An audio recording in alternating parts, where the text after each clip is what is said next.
Hello and welcome to the Situation Report today. This is the show where we do our best every week to give you the information you need to navigate an ever-changing culture. And we are certainly in a culture that is ever-changing. One of the things that's changing is how we view the family. The most basic unit of our culture and our society, the family, how we view that, how we define it, what it all means is changing all of the time. And it can become very confusing if we're not careful. And if we allow outside influences to push us, they can push us away from what God actually intended. And we need to get back to a clear understanding of what the family is and how it should function.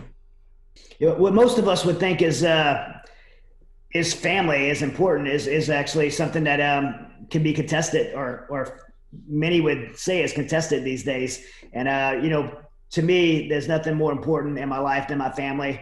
I believe that God, the greatest gift that God gave me in my life is my wife and my children. Yeah. And for me to do ministry, the ministry to do at Mighty Oaks and serve so many other people, one of the things I've learned over the last 10 years of doing this is the most important thing that I could do in order to be able to serve others, do a good job at Mighty Oaks, is to first invest in my family. Because when that's not together, when my family is out of tilt, it seems like nothing falls in place.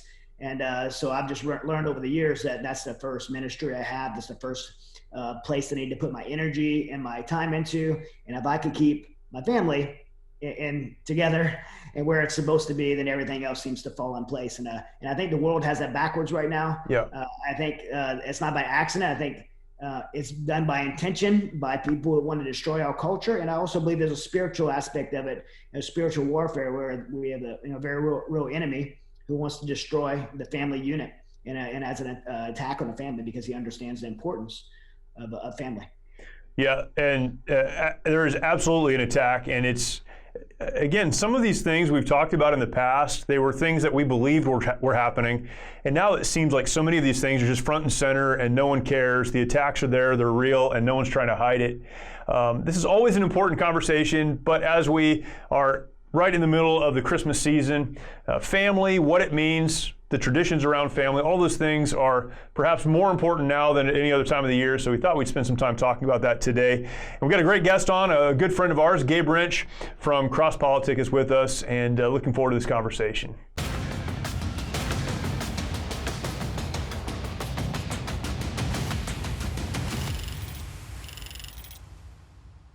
Gabe, you may be familiar with, is the host or one of the hosts of the Crosspolitic show, Christ Over Politics.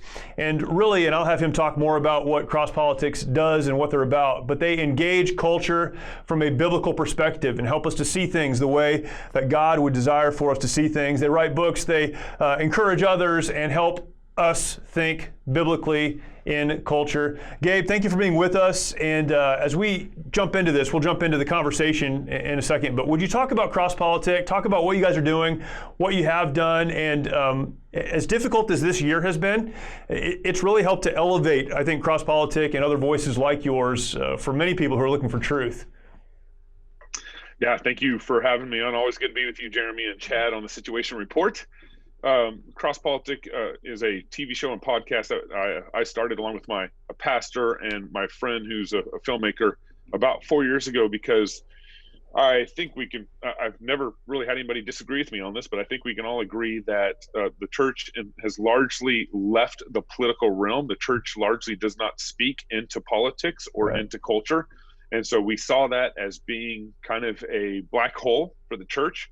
And so we started Crosspolitic to kind of specifically bring the gospel into culture and bring the gospel into politics. So for probably the last 30, 40 years, the church has largely gone to Sunday service, and people will, hear a good gospel message, and then they'll go home. And then they kind of turn to, Rush Limbaugh or Glenn Beck as kind of their political pastors throughout the week to kind of learn, how should I be thinking about, this election or this law or this political situation. And that disconnect from the Bible, I think, has been really detrimental to conservatives, and they haven't been able to kind of formulate a real foundational view of what it means to be conservative. Instead, what has happened over the years is we've kind of all just kind of default. You have this generation of kids who've kind of grown up in default conservatism, that they don't even know how to defend themselves. So the Bible is the foundation for true conservatism, and so that's what we're trying to do at Crosspolitic. And so we've had the good fortune of, by the grace of God, being able to proclaim this truth that that the Bible applies to every area of our life. Our church's motto up here is all of Christ for all of life for all the world, and so that is very much the vision of we don't want to have a corner or have a place where we have said the Bible doesn't apply here. We want the Bible to apply to every area of our lives. And we won't get into this on this episode, but that also includes the vision of how the church interacts with church and state and some of these hot topics that we get down. But you gotta tune into our show to hear more about that later. That's good, very good.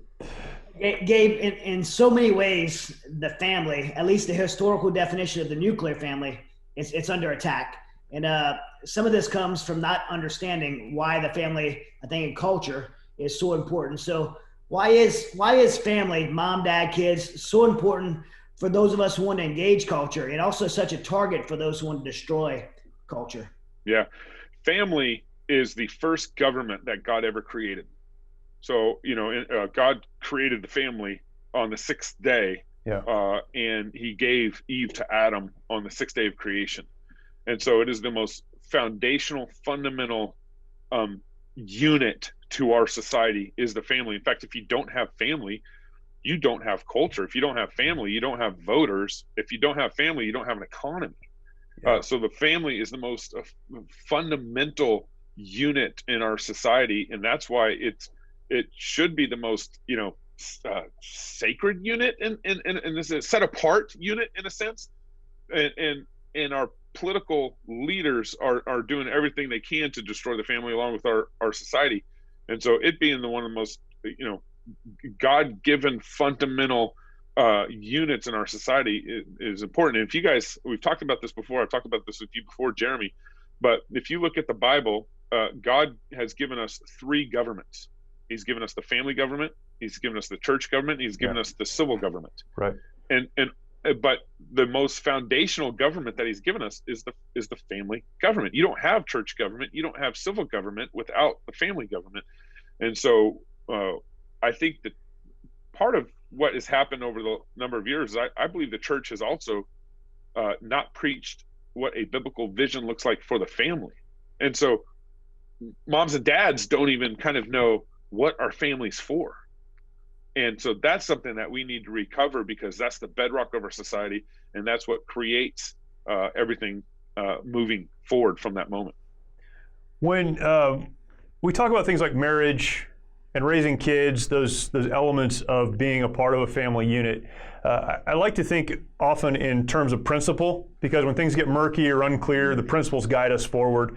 When you look at marriage, when you look at family or kids, when you look at the family, what are some principles that you use or that you would encourage others to apply so that they can lead their families well, so they can train their kids well, so they can develop the kind of families that really can engage culture well? The most important principle that I think moms and dads need to have anchored in their hearts and minds is that they are not God. They are an authority under God, and God's given them a directive to be faithful in stewarding and raising their kids in knowledge, fear of the Lord. What can happen, and I'm sure you guys have seen this in your counseling, is that mom and dad can kind of claim, an absolute authority in the family. Now they're the legitimate authority of the household, but that authority is a derived authority from God, and it's not a absolute authority. And this bleeds over into all sorts of other authorities. Our governor, the governor of California, is not an absolute authority. His authority is also derived from God. That's what Romans 13 says. He doesn't understand that, though. Yeah, exactly. And same for your pastor. He has a derived authority. And so once everyone gets through that pride mechanism in their head, that they are a derived authority from God, well, all of a sudden, then dad is accountable to someone outside of the family. Dad can't beat his kids. Dad can't get angry at his wife. Dad can't. And so if dad has true accountability, he's going to be a much better father to his children, and his children know that. So one of the things that we tell our kids is, we have house rules, but they aren't necessarily 10 commandment rules, right? Sure. We have don't jump on the couch, but we tell our kids, we're very clear with them. Hey, this is mom and dad's rules. These but these aren't 10 commandment rules. This is just how we're structuring our house.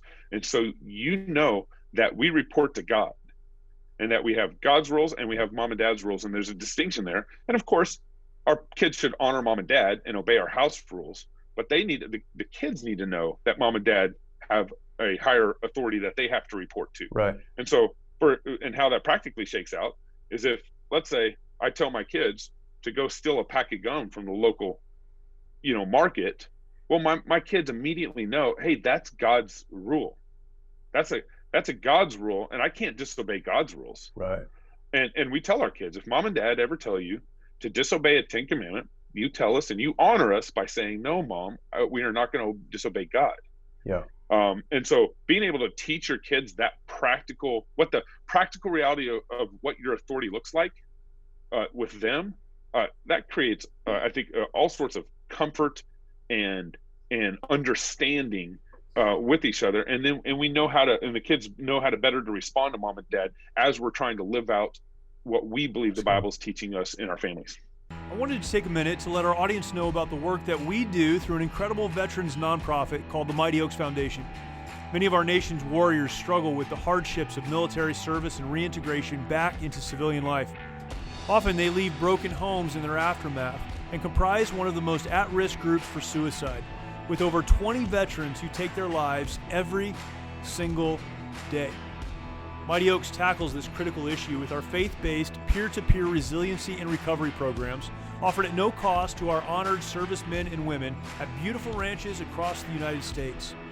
Mighty Oaks has one of the highest success rates of any program available anywhere. Visit mightyoaksprograms.org to learn more about how you can make a direct impact in the lives of our servicemen and women to help them find a new life purpose through hope in Christ. Again, that's mightyoaksprograms.org. Witnessing the transformation that these men and women go through is absolutely incredible. There are no words to describe seeing warriors restored to the lives they were created to live, changing their legacies for eternity. Your support is needed now more than ever and will ensure that our programs are here for our warriors who are in desperate need.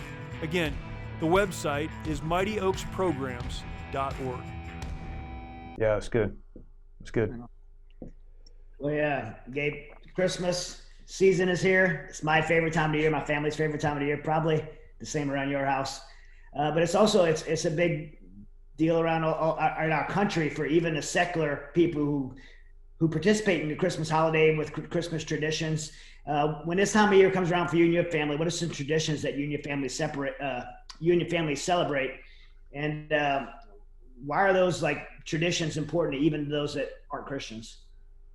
Yeah, so Christmas is just such a powerful season. Yeah. I love walking into Walmart and hearing "Joy to the World." Right. The Lord is King. Right. The Lord has come. Let earth receive her King. I mean, everyone becomes post-mill at Christmas time, whether you're pre-mill or not, Jeremy. Just so you know. Or even know what that means. But yes. and so it really is. Christmas really is a potent time, and the historical reality that Jesus came to this earth through a virgin birth, and that he lived out 33 years of his life here on earth, and then he went to the cross and died for us and rose again from the dead. That historical reality has every meaning to who we are as Christians. And so we can't deny the reality of the history of Jesus. And so for 30 days, the world marks this, even secularists mark this month as a sacred month and a sacred holiday season. And it's glorious. It's glorious. This is what it looks like for the church. This is what it looks like for the church to win.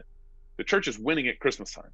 And so it's such a great opportunity to teach our kids. So some of the things that we like to do, we actually celebrate what we call Advent season. So there's actually a church calendar way of kind of thinking about Christmas. And so we celebrate Advent, and there's a church traditional way, calendar way of doing this, we kind of adjusted a little bit for my family. We basically start celebrating Christmas about the Saturday after Thanksgiving. I would say this year, my wife turned on Christmas music about the first week in November. We got to get there. And it was, yeah, you know, it's been such a depressing year. My wife's like, I'm turning on Christmas music now. Yeah. And back in November. And so what we do is we basically take the days starting after Thanksgiving and all the way up through the 24th. And we usually try to do something every night, although it's very small. You could wear mom and dad out doing this. And so, you know, everyone has those Advent calendars, you know, the countdown Advent calendar. So every night we have a little wooden Advent calendar that's got a little shelf for each date. And so I'll draw something and put it in the Advent calendar, and we'll read through Luke chapter 1, 2, or Matthew chapter 1, 2, and 3. And then sometimes we'll get into 4 a little bit just for fun. But we will talk about kind of the birth of Jesus, everything that went on. Hey, did you know that Herod murdered babies under 2 years and old? That's part of the Christmas story. Yeah. You know, we try to tell all the details of the Christmas story to our kids every night. I'll pick a portion of the Christmas story and talk to our kids about it, and then I'll have one of the kids will pick their pick to pull down the door that night, and they pull down the door, and then they get to guess what's on that picture, and whatever's on that picture is what we do, whether it's they get a piece of candy, or we actually turn off all the lights and play sardines in the house, or we have hot chocolate and talk. So my kids are 10, 8, and 6. So we try to keep things really simple, and they love it. I mean, every night they're pushing mom and dad, hey, when are we going to do Advent tonight and everything? And then some nights we don't even do it. But what that does is it gives you an opportunity every night to kind of disciple your kid just a little bit, and they know the payoff that's coming, right? They get to hear a little story on Monday night about Jesus, and then they know the birth of Jesus on the 25th. And then, of course, on the 25th, you get to open up the biggest presents on the 25th. And so that's one of our traditions, is to kind of figure out our kids are in school too, so figure out in kind of a very easy way of how to maybe do a little bit of Christmas every night. And then, of course, the big explosion on December 25th is where the big presents are open, and that's tied into every step of the way of who Jesus is, and that he's the biggest present that we'll ever get. Yeah, that's awesome. Yeah, just keeping it in front of the kids. We were at church, and we had a guest pastor from our church, one of our teaching pastors, and he's going to do a service on Advent, and he says, today we're going to go through Matthew 1 through 17, which is the genealogy. And I'm like, give a service of the genealogy? I'm like, man, I hate reading genealogy. It's going to be so boring. And I'm like, how am I squirming in my seat? But he did such a wonderful job. And as he's just reading through from Abraham and the promise of God through Abraham, all the way through the different generations, and then he gets past Matthew 17, and Jesus is here, and it was just a really cool journey, and that's kind of how I'm looking at the month of December, just every day. And then he's here.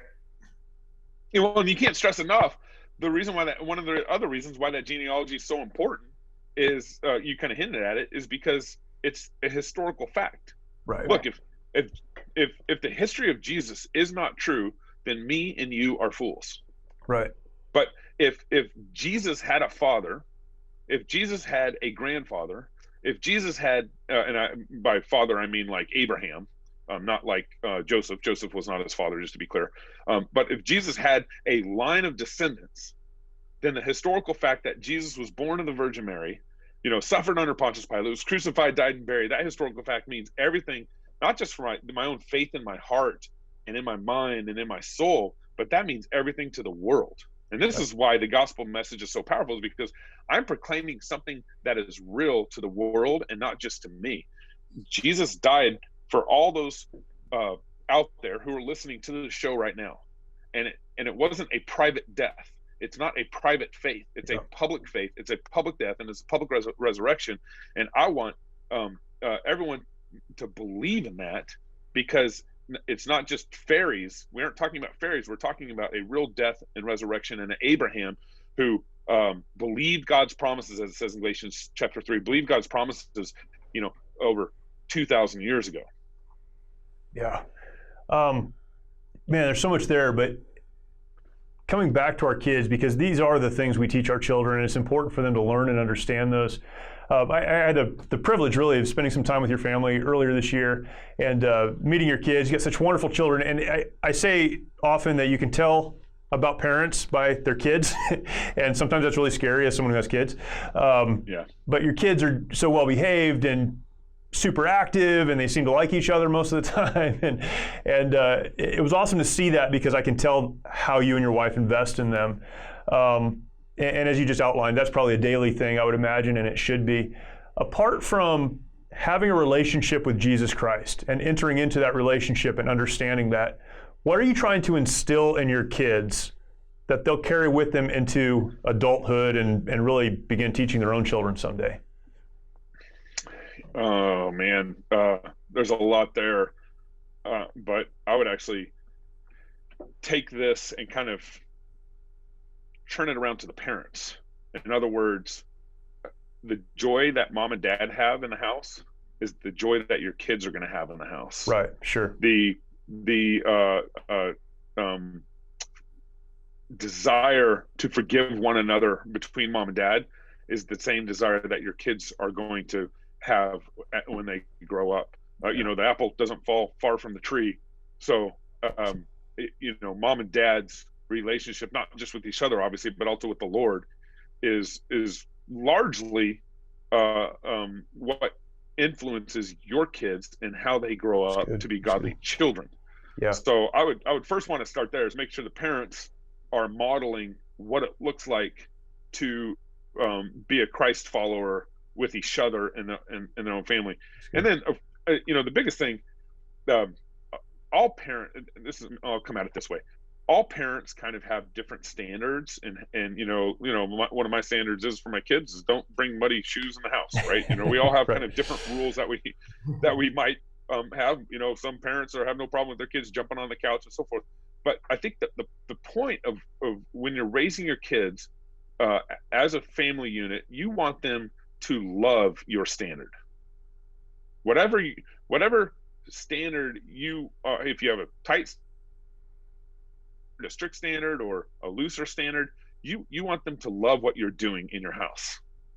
And that is what encourages loyalty. That is what encourages faithfulness. If you are teaching your kids to love your standard, well, ultimately, obviously, when you do that, you're wanting to pointing them to Christ. And so I think that, a lot of families and parents are shy of leading their children and giving them rules and how to and guidance in certain areas. And I want to lean into that and say, no, you want to give your kids rules for sure. You want to lead your kids. You want to help them. You want to nourish them in the admonition of the Lord, and you want to be that parent who's giving them friendly fences, make good neighbors kind of thing. And so I want my kids to love what we're doing in our house. That's one of the and behind all that is the ultimate love for the gospel. But good standards actually drive love for gospel. Now, I'm not I don't believe you're saved by good works at all. But I believe good family, loving community and good family guidance and standards drive your kids to the gospel, just like God's standards drive us to the gospel and everything. So ultimately, I want my house to be an aura of joy and love in what we're trying to do as a family. That's awesome. Man, that's awesome, Gabe. Thank you for that. There's so many other things we could talk about, and we keep coming back to these conversations, so I'm sure we'll do it again. But thanks for spending some time with us. Tell everyone who's listening where they can follow you, follow Crosspolitic, and get involved in what you guys are doing. Yeah, so my Twitter handle is just GM Rench, at GM Rench. And then, of course, you can go to crosspolitic.com to kind of get at all our shows and follow us, what we're doing. We air our Sunday special on Sunday nights at 7 p.m. And then we usually do a midweek fix. And then every day we actually do a little 10-minute news brief on our podcast channel and everything. So thank you. Awesome. Thanks, Gabe. Really appreciate it, man. Another great conversation with Gabe Rench, and if you have not, take some time to go over to the Crosspolitic website. So much wonderful information there, and in this world that is as confusing as it is, that's a great place to go and get some perspective. But in our conversation today, Gabe said some wonderful things, but I want to sum up for you, as I try to every week. So here is your situation report. The first thing is this, and such a critical issue to understand. Without family, there is no culture. In fact, we could go all the way back to the book of Genesis and see that in the very beginning, the first really institution given to us by God was the family. The first government, if you will, was the government of the family. And that really is the foundation, the centerpiece, the cornerstone for the rest of culture and civilization. It begins with the family. We must focus on the family. And really, that's the reason that in so many ways the family is under attack. Without family, there is no culture. Another point that was made, and this is great, is that as parents, as husbands and wives, as parents of children, we need to understand that we are not God. This is important for all people everywhere, but particularly parents that want to raise their kids well. We're not God. In fact, the authority, the power that we have is given to us by God, which means we answer to Him and we steward over those that He's put in our lives. What a great perspective.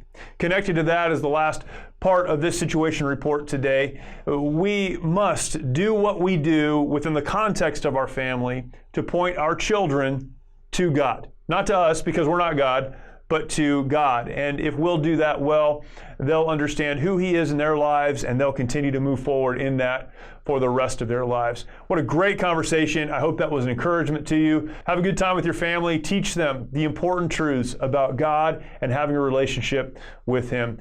Thank you for watching. Thank you for listening. We'll see you next time.